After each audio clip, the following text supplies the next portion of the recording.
उद्यापन कहां करोगे? सारे व्रतों में केवल एक व्रत ऐसा होता है एकादशी का जिसका उद्यापन पहली एकादशी पर भी कर सकते हो। सारे उद्यापन में केवल एक उद्यापन ऐसा होता है, सारे व्रतों में एक व्रत का उद्यापन ऐसा होता है, वो है एकादशी का।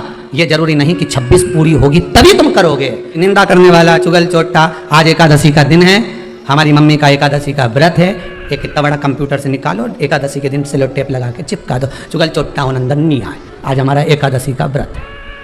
कुछ बिगड़ेगा क्या? दरवाजा अपना, घर अपना, और जिसके बुरा लगे बाहर जा। पर निंदक का अगर मुख देखो तो सूर्य का दर्शन एकादशी के अंतर्गत वर्णन किया, व्रत के नियम 18, उसमें से एक नियम। फिर कहा जीव की हत्या ना करे, अगला नियम है अपने द्वारा जीव की हत्या ना हो, प्रयास करना, किसी को कष्ट ना हो। 18 नियम में से एक नियम और, प्रयास करिएगा एकादशी जब भी करें तो द्वादशी से जुड़ी हुई करें, दसवीं से जुड़ी हुई एकादशी कम करें। जो वैष्णवों की एकादशी कौन सी होती है? जो एकादशी द्वादशी से जुड़ी हो, दसवीं से नहीं। दसवीं से जुड़ी हुई एकादशी व्रत कहलाती है और द्वादशी से जुड़ी हुई एकादशी पुण्य फल प्रदान कर कर वैष्णवों को भगवान के चरण में छोड़ आती है। इसलिए एकादशी द्वादशी से जुड़ी हुई होना चाहिए। अब कई लोग क्या करते हैं, जो दसवीं से जुड़ी हुई एकादशी रहती है ना, उसको करते, पर वैष्णवों की जो एकादशी मान्य है, वैष्णव धर्म की जो एकादशी होती है वो द्वादशी से जुड़ी हुई होती है, वो 12 से जुड़ी हुई है, द्वादशी से जुड़ी होना चाहिए मार्ग। तो वो वैष्णव जो एकादशी होती है, वैष्णवों की एकादशी होती है, वो द्वादशी से जुड़ी हुई पूर्णता का सुख देने वाली होती है। हमें घटने के साथ नहीं चलना, ध्यान दीजिएगा, हमें किसके साथ चलना है? बढ़ने के साथ, क्योंकि हमको आगे बढ़ना है कि पीछे आना है। वैष्णव आगे बढ़ता है, वैष्णव का धर्म की अग्रण्य भाव में चले, इसलिए वैष्णवों की जो एकादशी होती है वो आगे की ओर जाती है, अग्रण्य भाव में बढ़ने वाली, द्वादशी की ओर प्रवेश करने वाली, अर्थात हमारे कदम उन्नति की ओर बढ़े, हमारे कदम आगे वैभव की ओर बढ़े, संपदा की ओर बढ़े और भगवान के चरणारविंद की ओर बढ़े, ना कि पीछे की ओर हटे। हम दसवीं के साथ मिली हुई एकादशी ना करें, हम द्वादशी के साथ मिली हुई एकादशी। वैष्णव एकादशी। फिर अगला वर्णन किया गया महाराज, शास्त्र कहता है, अगला वर्णन जो किया गया उसमें बताया, प्रयास करें जिस दिन एकादशी हो उस दिन घर में बुआरी झाड़ू आदि जो लगती है वो दूसरा लगा लें। क्यों? उसका वर्णन है, अगर आप बुआरी लगाएंगे, झाड़ू लगाएंगे, पोछा लगाएंगे तो हो सकता है कोई जीव आपके हाथ के द्वारा मर जाए। अब एक बार ये कथा हमने काशी में कह दी थी, तो एक अम्मा खड़ी हो गई, उन्होंने कहा महाराज जी हम तो दोनों ही हैं और मेरी रे एकादशी, तो मैं पोछा किससे लगूं? अब मैंने कहा अम्मा तू तो रहने दे, तू ही लगा ले। अब हम कह दें कि अब एक तो बोल रहे कि हम घर में दो, और आप कह रहे हो कि जिसका व्रत रहे वो पोछा, तो मत लगाओ, छोड़ दो, एक दिन कोई जरूरी है, झाड़ू लगा लिया सब पोछा। तो प्रयास करो कि कोई जीव ना मरे, प्रयास करो किसी जीव की हत्या ना हो। जैसे चतुर्थी का व्रत करने वाली जो माताएं होती हैं, जो चतुर्थी का व्रत करती हैं, आज भी चतुर्थी मान्य हो रही होगी, तो चतुर्थी का जो व्रत करने वाली होती हैं, जो चतुर्थी का पूजन करने वाली होती हैं, उनके भीतर का एक भाव होता है कि जैसे ही शाम का समय आए चंद्रदेव का पूजन करें, चंद्र जब प्रकट हो जाए, कलश भर लिया, उसके नीचे आखा दाना रख दिया, चावल गेहूं जो भी आप रखते हो पूजन के लिए, ऊपर पात्र आदि रख दिया, जलाशय, फिर अपन ने घी का दिया लगाकर पूजन भी कर ली। तो जो चतुर्थी का पूजन करने वाली होती है, जो चतुर्थी का नियम व्रत धारण करने वाली होती है, बड़ी बड़ी चतुर्थियां करती हैं या उसका नियम धारण करती हैं, तो चतुर्थी का जो पूजन करती है वो किस चीज के लिए होता है? केवल संतान, पुत्र, परिवार, हमारा कुटुंब, हम जिस कुल में हैं, हमारा कुल वैभव की ओर बढ़े, संपदा की ओर बढ़े और उसकी आयु बढ़े, उसकी आयु बढ़े, वैभव बढ़े। बहुत ध्यान दीजिएगा महाराज, चतुर्थी की पूजन में जो आप आखा दाना रखते हो, गेहूं वगैरह कुछ भी जो रखते हो, उसकी बड़ी महत्वता होती है महाराज। यहां तक कहा गया है, चतुर्थी की कथा तो आप लोग पढ़ते होंगे, जो लोग पढ़ते हैं उनको मालूम होगा, चतुर्थी की कथा में लिखा है, चौथ माता के व्रत में वर्णन किया गया है कि वो आखा दाना जो रखा जाता है, मान लो कोई जरूरी काम होता है तभी आखा दाना को रखा जाता है, संभाल के रखते हैं कि हम इस काम के लिए जा रहे हैं और हमारा ये कार्य सफल होना चाहिए। तो जिसने चतुर्थी का व्रत करा है, जिसने चंद्रदेव का पूजन करा, चतुर्थी का व्रत करा, वो गणेश जी से विनती करके वहां से 2-4 आखा दाना उठा ले, और जो व्यक्ति का काम अटक रहा है अपने ही घर का, पर दूसरे कुल को नहीं देना, अपने कुल के अंतर्गत जो काम अटक रहा है उसकी जेब में, उसके पल्लू में उस चीज को रख दिया जाए। तो चतुर्थी जो अगली आती है, जैसे आप महीने की करते हो तो महीने की, और आप जैसे करते हो कि 4 अलग बड़ी बड़ी चतुर्थी करते हो तो उसके अनुसार आपका कार्य सिद्ध होता ही है। उस आखे दाने का इतना महत्व होता है क्योंकि चतुर्थी का व्रत करने वाली माता जब व्रत करती है तो स्वयं चतुर्थी की कथा में लिखा हुआ है कि पार्वती जी गणेश जी से चतुर्थी की कथा बचवाती। चतुर्थी की कथा बाची किसने थी? स्वयं गणेश जी महाराज ने। और सुनी किसने थी? माता पार्वती। बाचने वाले गणेश जी थे, सुनने वाली माता पार्वती थी। तो चतुर्थी की कथा जब होती है तो उसको स्वयं गणेश जी बाच रहे हैं। तो व्रत कौन सुन रही है? माता पार्वती। और आपने जो आखा दाना लिया वो गणेश जी के भाव से लिया, गणेश जी से निवेदन करके, विनय करके, प्रार्थना करके उसको प्राप्त किया, आपने उसको लिया। फल प्रदान कर देता, कार्य की सिद्धता देता।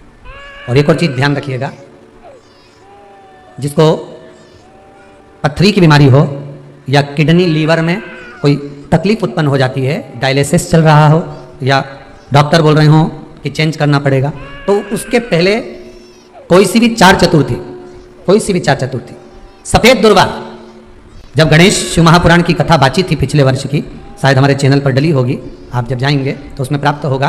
तो सफेद दुर्वा, और दुर्वा का भी वर्णन करा था कि दुर्वा कहां से उत्पन्न हुई थी, दुर्वा का भी व्याख्यान वर्णन करा था कि दुर्वा का महत्व क्या है, इसको अमृत क्यों कहते हैं, उसका भी वर्णन करा गया था कि सारे पेड़ पौधों को काट कर पटक दो सूख जाते हैं, पर दुर्वा को भले काट लिया, 1 साल बाद वापिस ले जाकर डाल दो और पानी के अंदर दुर्वा हरी हो जाती है, अमृत कहते हैं उसको। तो उसमें सफेद दुर्वा, जिसका किडनी लीवर का प्रॉब्लम होता हो, उसको सफेद दुर्वा बाल चंद्र का स्मरण कर कर 7 बार घुमाकर वो सफेद दुर्वा सुबह के समय खाली पेट थोड़ी सी दुर्वा का भाग दांतों से चबा चबा कर उसको निगल लेना चाहिए।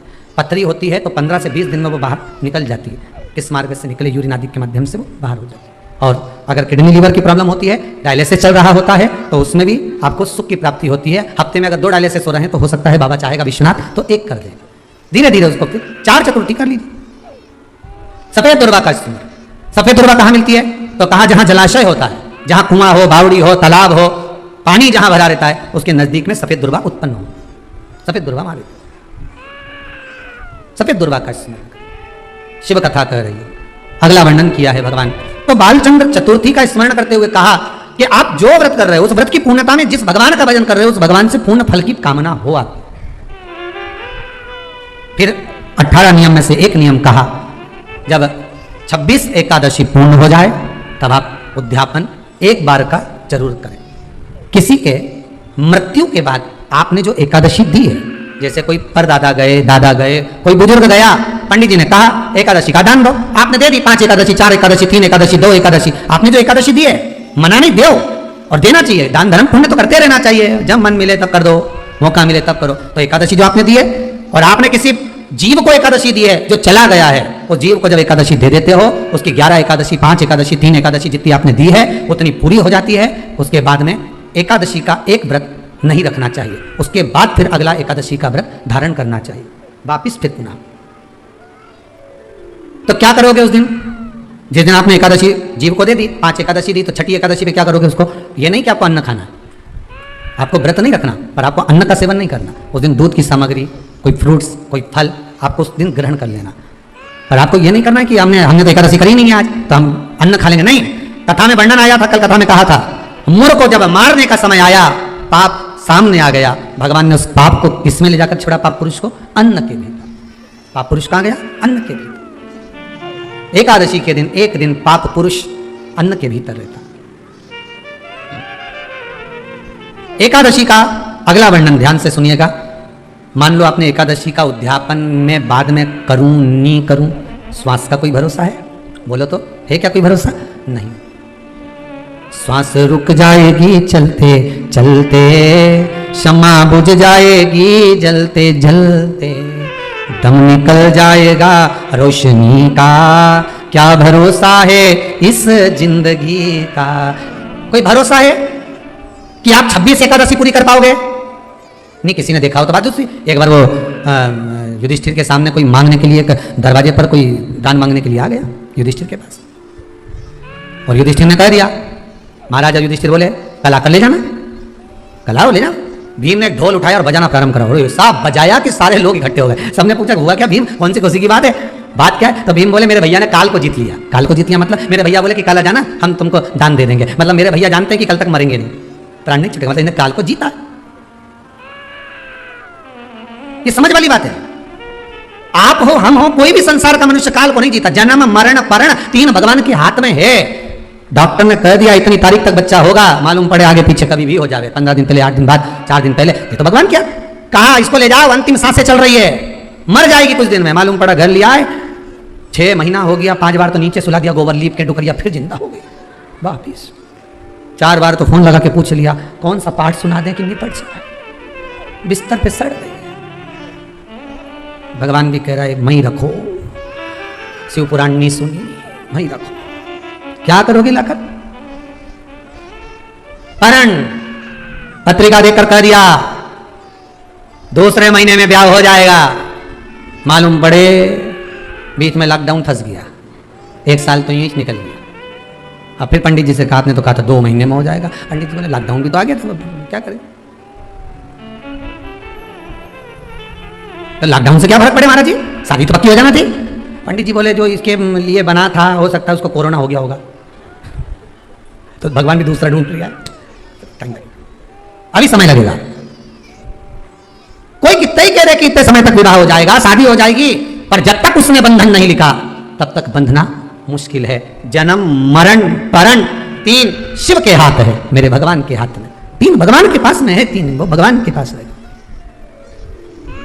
कोई कितना ही करे, ना आपका ना हमारा, क्या भरोसा है इस जिंदगी का, क्या भरोसा है, आज है कल नहीं, क्या भरोसा। तो फिर मान लो हमने 7 एकादशी का व्रत कर लिया और उद्यापन नहीं कर पाए, 26 का इंतजार कर रहे थे और उससे पहले निपट गए, तो फिर उद्यापन ऊपर करोगे? अरे बोलो तो सही, उद्यापन कहां करोगे? सारे व्रतों में केवल एक व्रत ऐसा होता है एकादशी का जिसका उद्यापन पहली एकादशी पर भी कर सकते हो। सारे उद्यापन में केवल एक उद्यापन ऐसा होता है, सारे व्रतों में एक व्रत का उद्यापन ऐसा होता है, वो है एकादशी का।